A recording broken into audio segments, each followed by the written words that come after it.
Hey dudes and gals, I'm at Firestone Park, Metropolitan Park in Akron, Ohio, named after Firestone tires.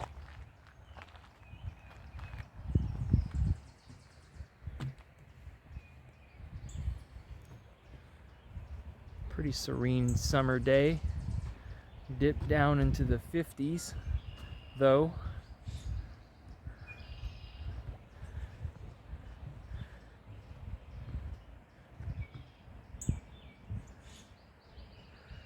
Anyways, so the WMO's prediction that the world would reach 1.5C in the next few years, I assume after tipping points and everything else going on, that it won't be long after that we stay there as the new baseline.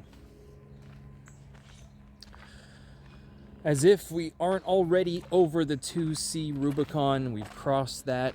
I'm aware. There's a chipmunk right here. He's a small one. We got one that lives under our stairs. And, you know, I really quite enjoy Michael Dowd's work. If you haven't already, check out his presentation to the Club of Rome. He outlines it very clearly, our trajectory and the actions that we didn't take to get us to this point.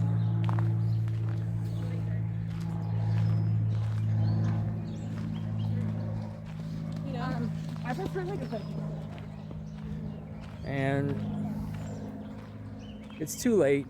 It's too late. There's no way at all to convince anyone of the reality of the situation. I mean, people didn't even understand Look Up, Don't Look Up. They didn't even understand that movie was not. They thought it was about a comet, you know? But so,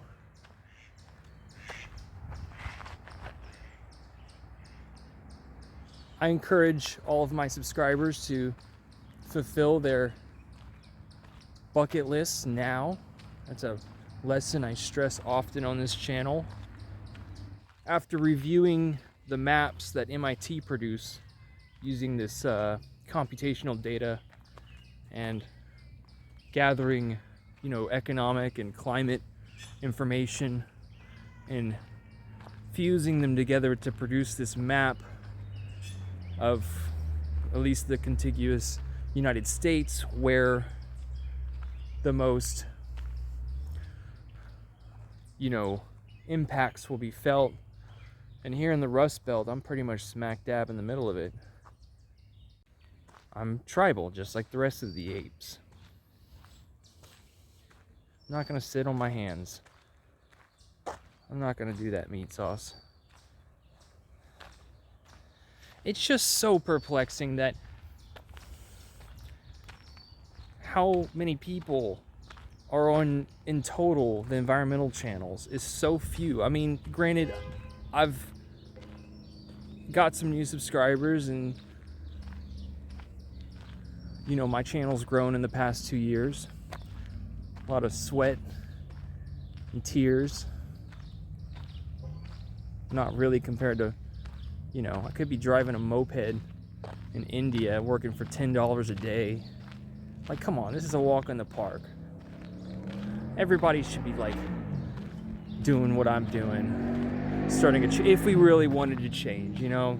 That would be the perfect world where everybody gets on their social profiles and say, hey, we need to make a change. But that's not gonna happen. Again, I go back to, you know, I love Michael Dowd's work. He's such a realist. Despite his religious background, he's such a realist. He realistically looks at it and just straight up says, there's no hope for transformation and reducing emissions. Like, it's fantasy talk.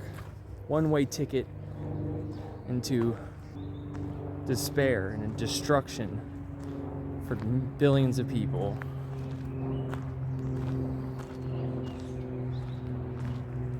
All right, this goes back towards the cars. Kind of run down over here. I mean, this has been around for probably 100 years. I mean, this park, I don't know how old this park is. And on side note, I did try to go back in. Okay, there's cars. I'm not going to go back that way. Instead, I'm going to go across the bridge again. I did go back into the restaurant where that waitress is working, and I told her that it's the end soon, and yeah, she was really busy and shoved me off. I was like, I'm really busy right now, I can't talk. I was just like, I just wanted to give you a message.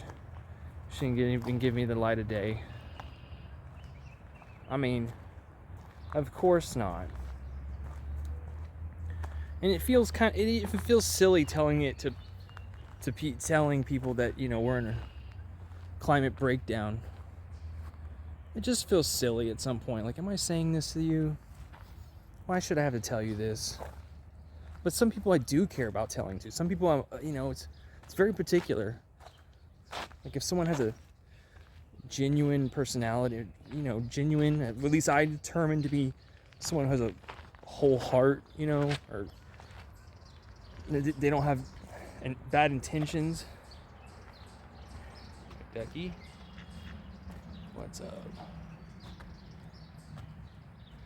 You know, then I feel like telling them, you know, saving them a little bit of trouble. And in fact, I've told someone today, and often the response I get from younger men is like camaraderie, you know, like, thank you. I'm glad you told me that. I needed to hear that.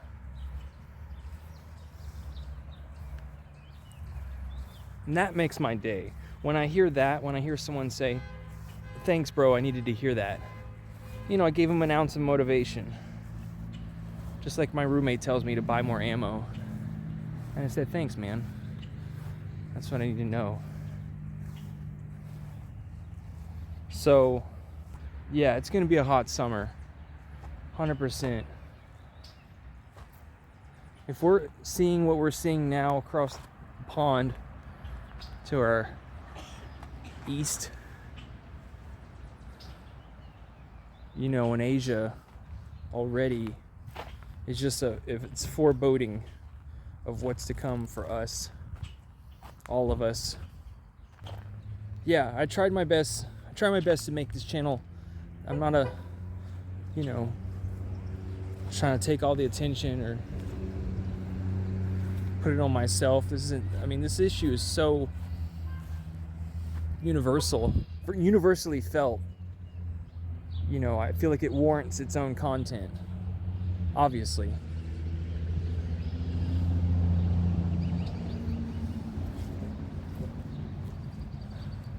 The train has left the station. I'm gonna make my way back to the car. I think this park is much bigger, but I have to run down that way. Way that way. Paul hasn't actually posted in like, I don't know, 2 weeks. And he's been really doomy lately. I mean, by that I mean his content is very stark reality, you know. He knows better. He knows we're not even trying to reduce emissions. Adding everything up, you know, they said we shouldn't pass 350. Yeah, again, I agree with Michael. It's like, we're in runaway. We're in runaway. No stopping it. It's just going to get worse and worse. At least there's some pretty birds to enjoy for now. They're getting smaller. Duck likes to hang out up here, apparently. Nature walks and doom scrolling. We won't have gas forever. Don't worry. You don't have to hear all this madness. Talking to the duck. Okay, so I'm gonna start to try to get involved with some community here. Make time. I still haven't bought my bike yet. I want to do that by the end of the month. It's on sale for $400.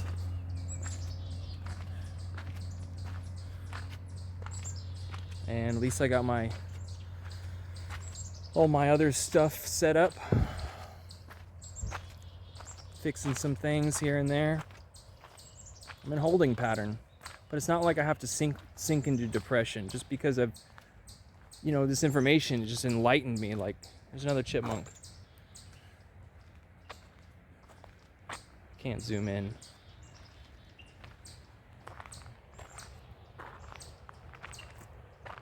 Runs around with the nuts. Just because I'm in holding pattern, it doesn't mean I have to like sink in depression. This information really enlightens. It enlightens you. At first it's hard as hell, but in the long run, you were just shat out randomly in this world. There's not some cosmic divine, miracle to your existence. And you just try to have a good sensory experience while you can. I know some people are thinking about exit plans, and we can arrange some time to go in the woods.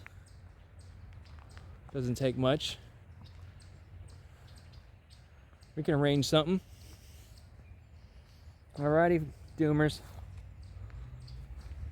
I'll talk to you later. See ya.